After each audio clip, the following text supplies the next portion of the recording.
Нийслэлийн иргэдийн төлөөлөгчдийн тэргүүлэгчдийн өнөөдрийн хуралдаанаар нийслэлийн 2010 оны төсвийн төслийн эцсийн хэлэлцүүлгийг хийж байна.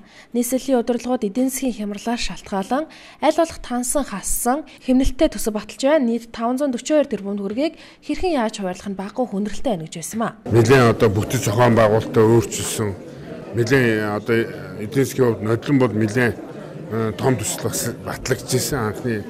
Одоо энэ жил бол тодтолтой заавал батлахаас өөр замгүй ийм төсөв баталж ийн л та.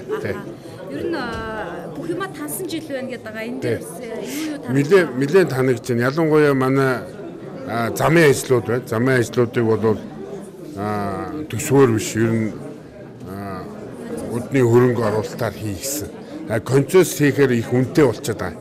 Гэхдээ тэр концесс ч юм бол иргэн төлөвлөх нөхцөлтөөр барьж хилжүүлнэ гэхээр энэ жилдээ ихгүй дараа жил мөнгө төлөх гээд ийм байдалтай болчиход байгаа.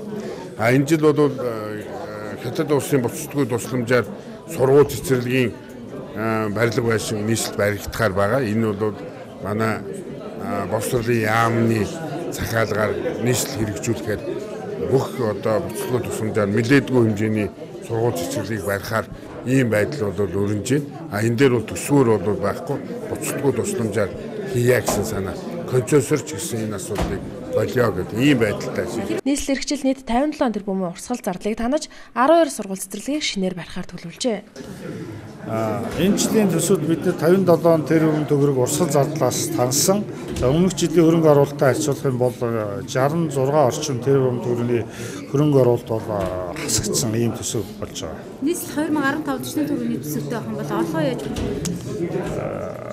орлогоо бол бүрдүүлдэг журмаараа орлогын хөөсрөө татварын хөөсрүүдээс бол бүрдүүлдэг.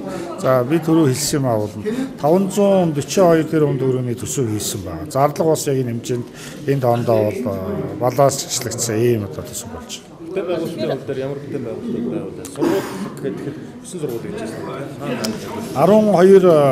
12 сургууль цэцэрлэгийг одоо барьж байгуулахаар төсөв суулгасан байгаа.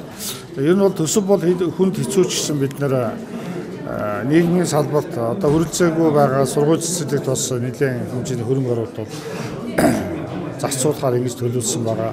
За ер нь бол төлөөлөгчдөөс гаргасан саналыг хүрээд 2-3 одоо хүүхдийн эмнэлгийн байдлын ажлыг эхлүүлэх одоо зорилго тавьж байна. За мөнгө бол байхгүй байгаа. Тэгэхдээ одоо эцсийн санал хураалт бол явагдаагүй. Эцсийн санал хураалт явагдсны дараа бол энийг тодорхойлох боломжтой.